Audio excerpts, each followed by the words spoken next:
Okay, welcome back to writing a screenplay, notes and outline, something or other. That's where we're at.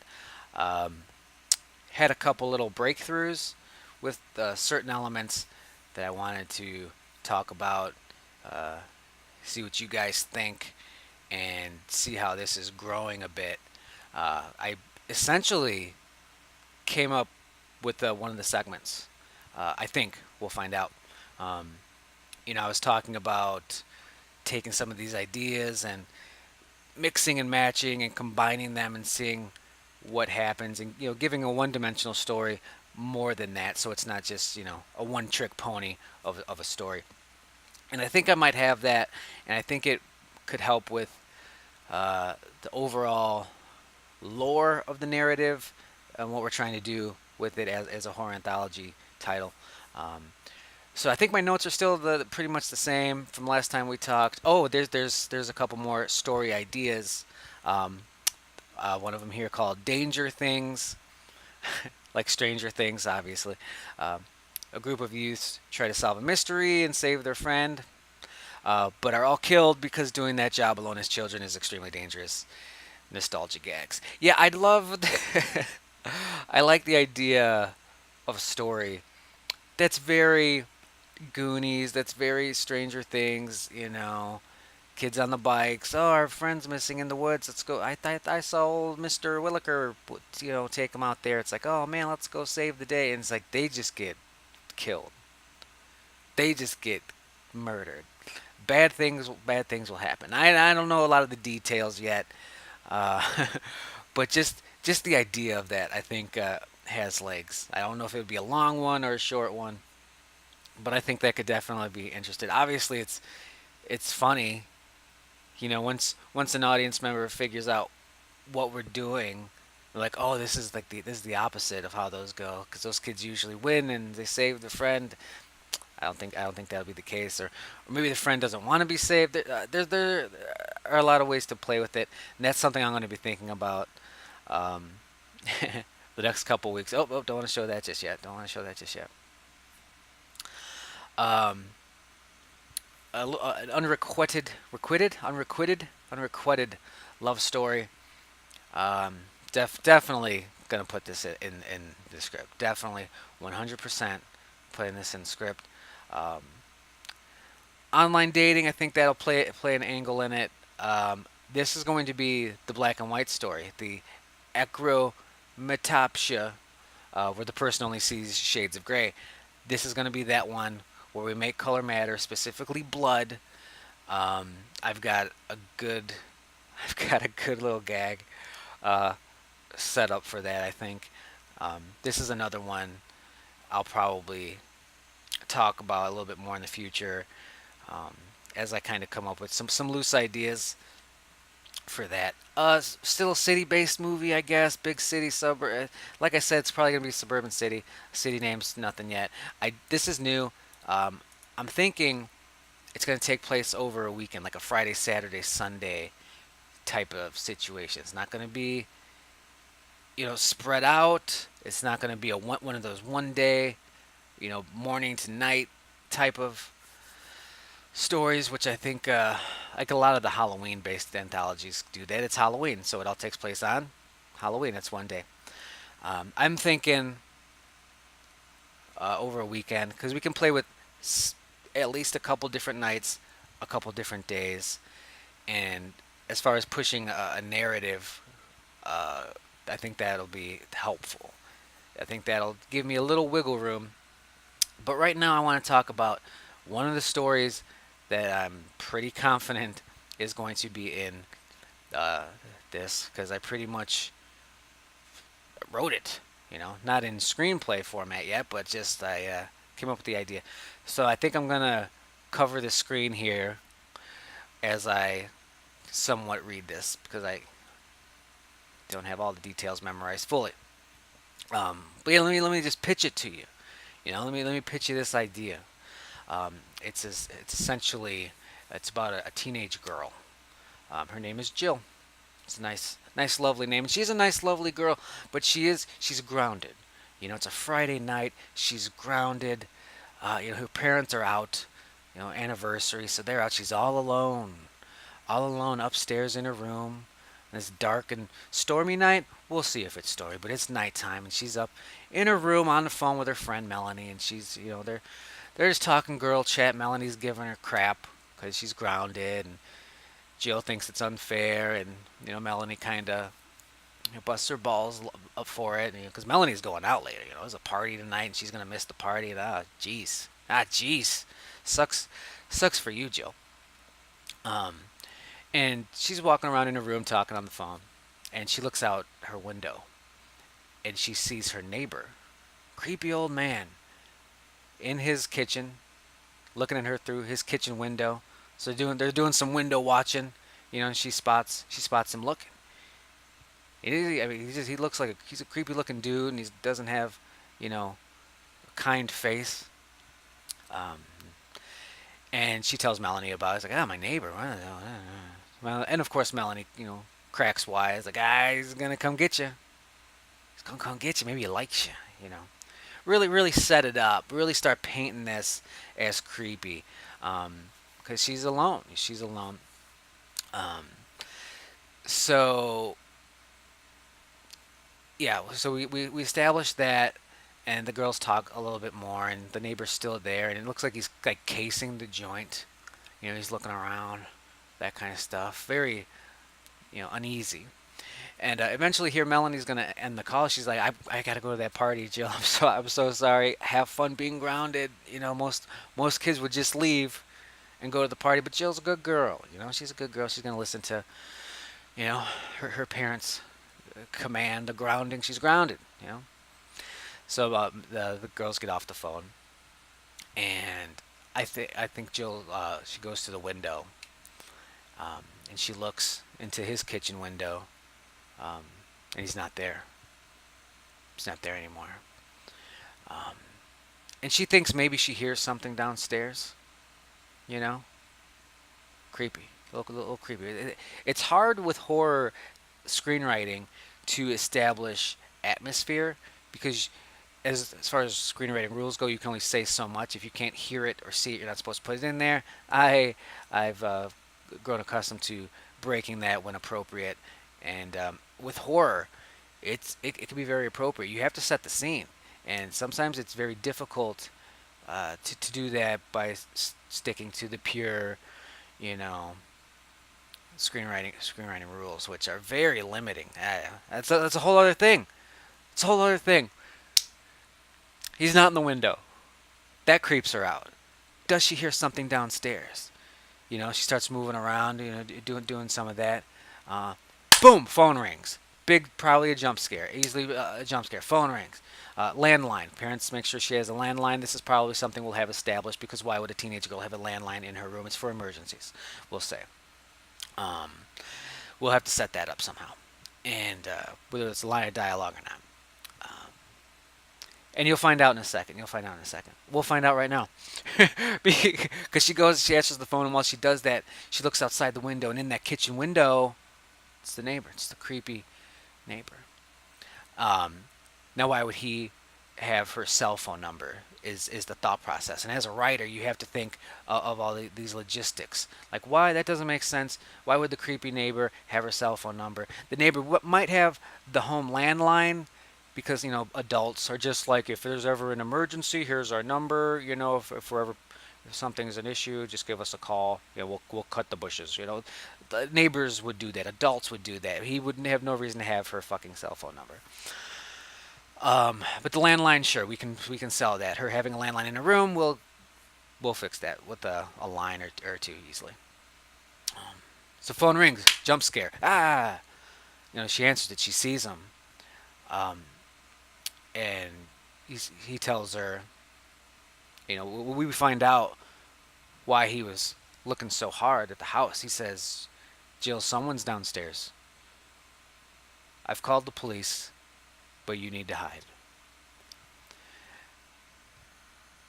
So that's what she heard downstairs. And of course, we're playing, it's like Home Alone, where the creepy old neighbor man is like, geez, but he's a hero. He's just a nice guy. He's just the older, and he's not a face model. This happens.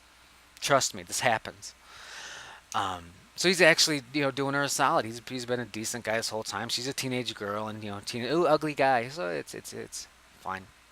But he warns her, you know, Jill, there's somebody downstairs. I've called the police, but you need to hide. And she does that. What happens next is going to be a very very tense couple minutes here on the screen. And, she'll hang up and she'll start to hear more footsteps and creaks and maybe some clanging downstairs. And it's very dependent on audio. Um, you can't forget about audio when you're writing, especially with horror. It can oh man, it could be devastating. It could be devastating. So I think that's what we'll do. And she'll hide. Maybe she'll try a couple spots. It's not good enough, and she'll slink over here. She'll slink under there, and I don't know exactly where she'll hide. Maybe under the bed. We could do the under the bed gag. Maybe behind the door. Maybe behind the door. Um, I think, but she'll hide. And this person, there's somebody in there. You know, stories called invasion. It's a home invader in here. Um, gets up. The footsteps. We hear him ascending. And he enters the room. It's very creepy. It's very cat and mouse. Can she hide well enough? Is she gonna survive this? Maybe we do the gag straight out of Halloween, essentially, where maybe she'll open the window and hide somewhere else, hoping that he believes that she did use the window, when in reality she didn't. She's still in there hiding. We'll play with all that kind of stuff. I'll whittle it down, and see what works best for this story. And so very tense, little cat and mouse thing here. Um, but in the end, she's gonna get found. She's gonna get found. He's gonna grab her. It's gonna be a big, muscular dude, all dressed in all black. It'll be hard to get too good of a look at him because it's gonna be, a dark room. But we can still make out that he's wearing black. That's gonna be kind of important, I think. Um, she tries to make a break for it, doesn't, and this killer takes a knife, just and stabs her. Boom, boom, boom, boom, boom in the chest. Boom, boom, boom. Brutal, brutal. She's screaming, ah! This is just a murder. We're just watching a murder. She drops to the ground dead. You know, obviously. Um, we hold on him for a little bit. We hold on her for a little bit. Um, he takes out his phone. He takes out his phone. He makes a call, and he says, "I did it. She's dead. Yes, yes. I used the dagger." And as an audience member, we're like, "I don't know what that means. That was creepy. It's a creepy guy." Um, so he says, "I did it. She's dead. Yes, yes. I used the dagger." Um, and while the audience is trying to figure that out, the person on the other line is asking a question that we might not be able to hear, but we'll figure it out by his answer when he says, "Did I say the words? What words?" And at that point, Jill will bounce back up, where it's revealed she's some sort of monster. She is not human, and she is going to kill this man. Um, and I think this is going to be the story that opens the film. This is obviously, um, if you couldn't tell, part of that Monster Hunter lore that I was hoping to get in here. This teenage girl is some sort of monster. What type? I don't know. Maybe it'll be said. Maybe it won't. Maybe I'll grab something that's established in mythology. Maybe I'll create something. Maybe it won't be addressed at all. She's just a monster. Maybe she's a demon. It doesn't matter right now. Um, but this guy is not a bad guy. It seems he was trying to kill a monster. And we've also established there's somebody else on that line. Who's that guy?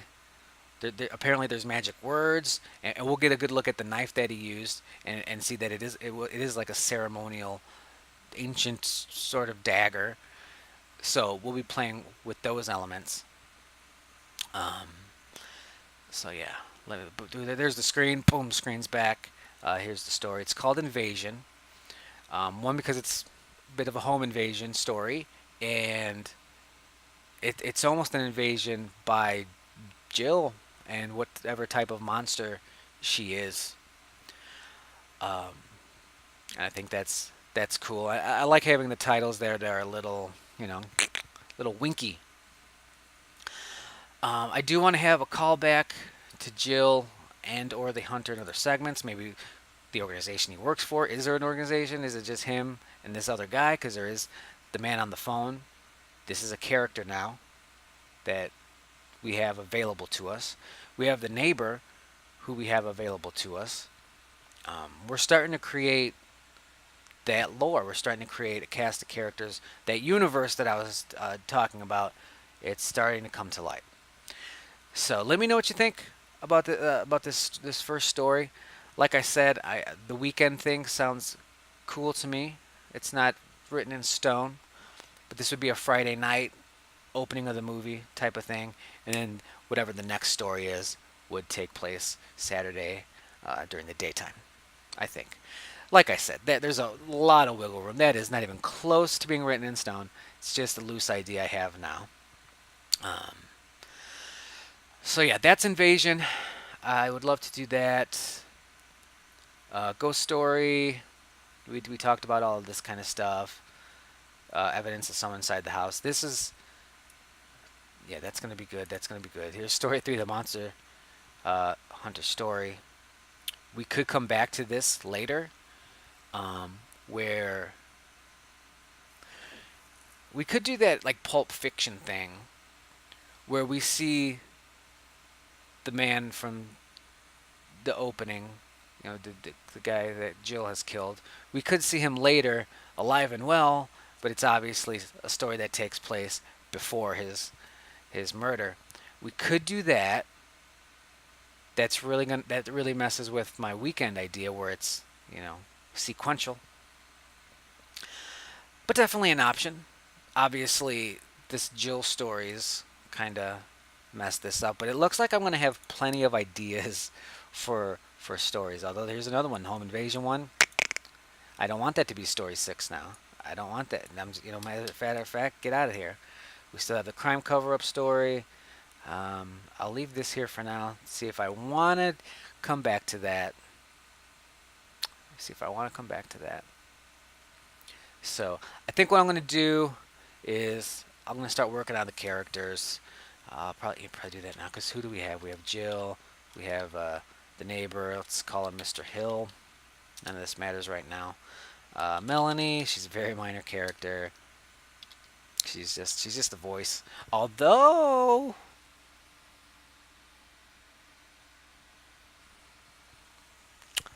maybe not. Maybe we meet Melanie later. Maybe we meet Melanie in the next scene, the next segment. She's going to a party. Maybe we do something with the party. Maybe something after the party. Maybe her with a boy or something.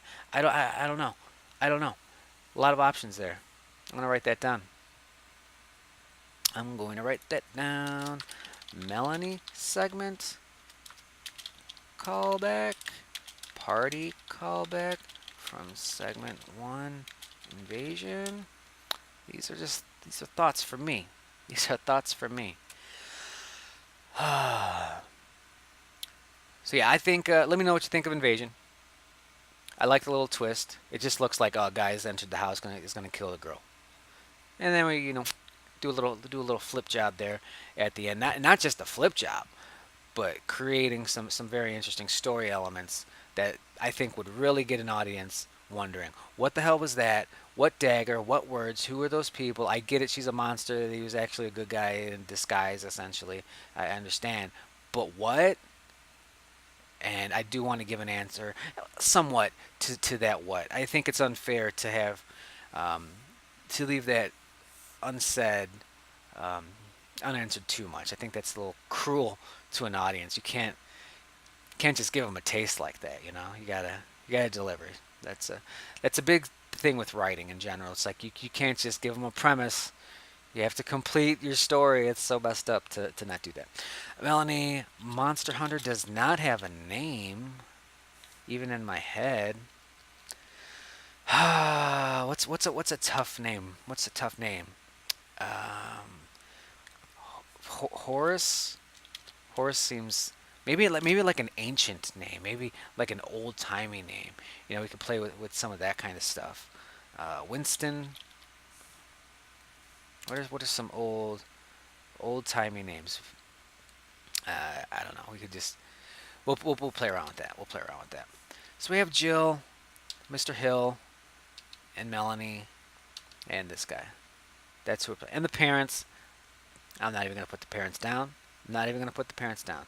As a matter of fact, segment invasion. I'm not going to put segment 1 invasion because I have a feeling I might be moving a lot of these segments around, and I don't want to deal with those numbers every time I'm moving something around. So I'm just going to call it segment invasion. And what I'll probably end up doing is just filling out who these characters are, what their arc is, what their flaws are, their looks, just minor character bios for a standard narrative. I might go a little more in depth because they'd be carrying a lot of the movie. They'd be carrying a lot of this script. They'd be getting a lot of page time. So the more the merrier there. But with this, so many different segments, I don't think I need to go too crazy with it. But it will be good to have something there. But we'll see how it pans out. So let me know what you think of Invasion.